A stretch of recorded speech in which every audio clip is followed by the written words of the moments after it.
Hai, minasan, konnichiwa. Kali ini kita akan lanjut belajar fisika. Kali kita akan ngomong tentang undo no hosoku, hukum pergerakan. Jadi, basically kita hanya ngomong tentang hukum kedua dari Newton, ya. Jadi hukum kedua di mana F sama dengan M kali A. Nah, hukum ini sebenarnya sudah kalian pelajari sejak SMP, tapi yang membuat fisika di Jepang berbeda dengan fisika di Indonesia adalah kamu kalau di Indonesia kamu biasa disuruh menghitung. Misalnya kamu punya benda 10 kilo bergerak 2 meter per second kuadrat. Jadi berapa tenaganya? Sama dengan 20 Newton seperti itu. Tapi kalau di Jepang tidak ada hitungan.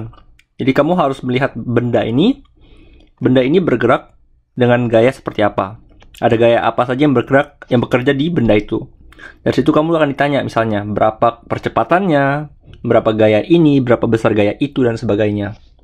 Jadi kali ini kita coba lihat soalnya. Dua benda yang masanya masing-masing M kecil dan M besar dihubungkan dengan tali ringan, ya. Di sini ada tali, ya. Di sini ada tali. Ya, tali, ya. Ditarik dengan gaya F di sebelah sini. Sebelah kanan ada gaya F ditarik di atas lantai licin.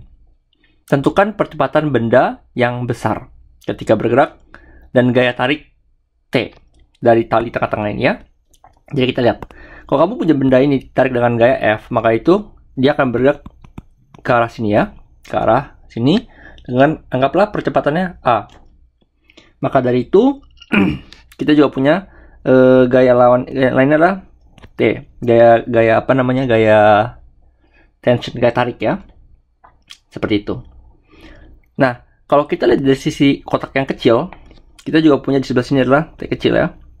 Dan T yang merah dengan T yang warna hijau ini besarnya sama. Karena rumus ketiga dari Newton adalah aksi reaksi, ya. Ini kalau kamu punya sebelah kiri kamu dorong, maka sebelah kanan kamu jadi dorong dengan ukuran yang sama. Sekarang kita mulai. Sekarang berapa percepatan dari benda yang besar ini? Yang percepatan benda yang besar dengan percepatan benda yang kecil sebenarnya sama aja. Kenapa? Karena dia dihubungkan dengan satu tali seperti ini. Jadi ujung-ujungnya kamu kalau bayangkan seperti kereta, dia akan bergerak di dalam satu benda yang sama. Jadi kita mulai hitung, ya. Kita mulai. Pertama harus menggambar semua pergerakan yang ada, semua gaya yang bekerja di dalam setiap benda. Kalau kamu lihat di dalam benda yang kecil yang pertama ini, kita punya M kali A, di sini A, ya, percepatan A sama dengan T. M kali A sama dengan T. Maksudnya apa? Kamu kalau lihat di hukum Newton ini, yang selalu kita hitung itu tuh bukannya M kali A itu berapa, bukan. Yang selalu kita hitung adalah F ini sebenarnya terbentuk dari apa saja sih? Ada gaya apa saja yang bekerja di dalam F ini sih sebenarnya. Jadi kamu harus tulis M kali A sama dengan apa? Ya, M kali A sama dengan T. Untuk benda yang besar ini, kita punya M-nya M besar kali percepatannya A kecil sama dengan, nah, gaya apa saja yang bekerja di sini. Kamu punya gaya yang ada di sebelah sini adalah gaya tarik F dan gaya tarik sebelah sini, ya. Kamu punya F kurang T. Kenapa F kurang T? Kalau saya buat ini ke arah sini adalah positif, maka saya buat ke arah sini negatif. Itu saja, ya. Jadi kita punya dua persamaan, tinggal kita gabungkan.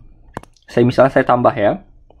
Saya tambah M A sama dengan T, kita tambah seperti ini, maka ini habis, ya. Maka dari itu M tambah M dikali A sama dengan F. Maka dari itu percepatan percepatan A itu adalah F bagi M tambah M. Seperti itu. Oke. Nah, tinggal pertanyaan kedua. Ini pertama-tama yang percepatan benda yang besar, ya. Pertanyaan kedua adalah gaya tarik T. Ya, kamu masukkan saja. Masukin ke sini. Ya, jadinya M kali F M tambah M sama dengan T. Ini udah. Jadi jawabannya adalah ini. F kali M kecil, ya. M kecil M tambah M kecil. Jadi inilah jawaban untuk T. Ini untuk A. Oke, kelihatan simpel ya. Tapi ketika kamu mendapatkan soal yang sama di ujian, mungkin kadang-kadang kamu akan panik. Jadi kamu tidak tahu harus mulai dari mana. Jadi untuk memulainya, pertama kamu harus lihat semua gaya yang bekerja.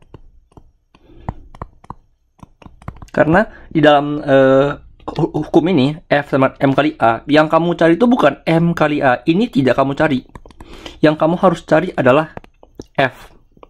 F ini tuh terbentuk dari apa sih? Ada gaya apa sih? Kalau digantung ada gaya gravitasi, ada gaya tarik ke atas. Kalau ditarik ke kiri ke kanan ada gaya F, ada gaya T. Kalau misalnya kali ini kan soalnya talinya lantainya licin. Seandainya lantainya kasar, nanti ada gaya gesek dan sebagainya.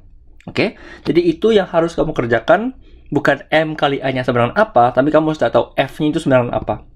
Yaitu yang harus kamu mulai kerjakan di fisika di Jepang. Baik, itu saja untuk kali ini. Saya akan ketemu kalian di video berikutnya. Semangat belajar. Benkyou, gambatte kudasai. Sayonara.